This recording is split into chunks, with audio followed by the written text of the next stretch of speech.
Doubles and coffee, good morning, good Sunday morning. Keith Christopher Rowley arrived last night and admitted Atlantic LNG Train 1 is dead.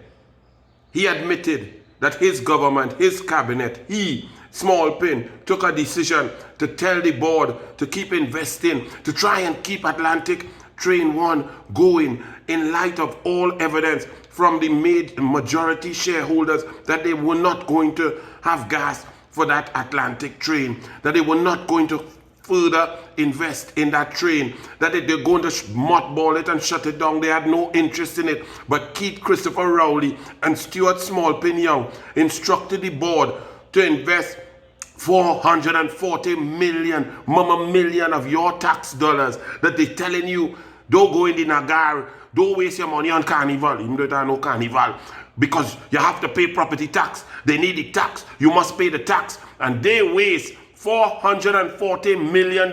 Rowley in the VIP lounge admits to his decision, his choice, his attempt, and admits quietly yesterday, oh, well, it won't be happening. It won't be happening. $440 million.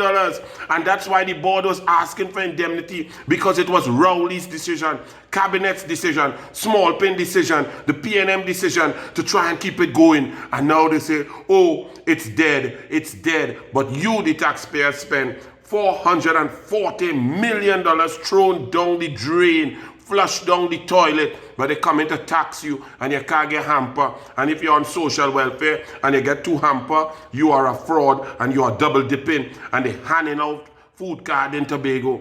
Oh, and by the way, in 6 days, 85 people dead of COVID-19. 394 positive tests yesterday alone. We're on state of emergency for the last 100 and something days. Total chaos, total failure, total collapse.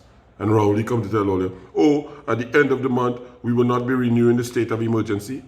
Why do you have the country on state of emergency? What has been the benefit? The economy is totally shattered, and yet we're still dying, and cases as high as when you call the state of emergency. 485 people dead in 6 days. Crime out of hand. Crime, women being killed in Grandy across the board. Our women being battered, murdered, robbed, raped, kidnapped. No commissioner of police. Constitutional crisis. Country good?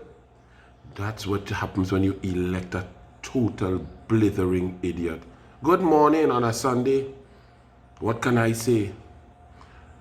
I don't know what else to say. $440 million flushed down a toilet when the whole world said, do not do that, do not invest in that, but not the arrogant, deaf dunce Rowley and Smallpin. They already cost this country through NGC over $6 billion US in the last 4 years because of the Houston negotiation, because they did not allow those who were more intelligent than them to negotiate. Go and ask Jerry Brooks. Oh, you get a PNM cushy job at UTC? Jerry Brooks, you're disgrace. It's people like you, people in the PNM, people like Dr. Terence Farrell, with all due respect, Miss Denise Deming, all of you who resigned knowing fully well that Rowley's a complete, total, arrogant idiot and said nothing. Our country is in a mess because you all did not speak out. I hope you all sleep well. Have a great day. God bless.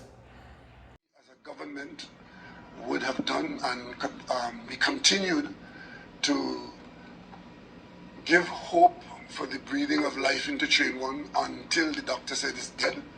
I think the doctor is putting on his coat right now.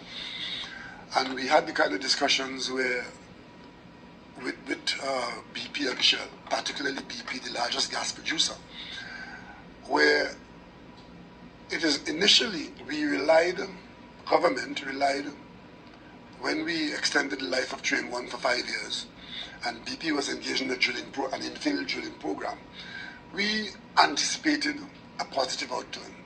As fate would have it, BP drilled a number of dry holes and had to, in the end, confirm that we don't have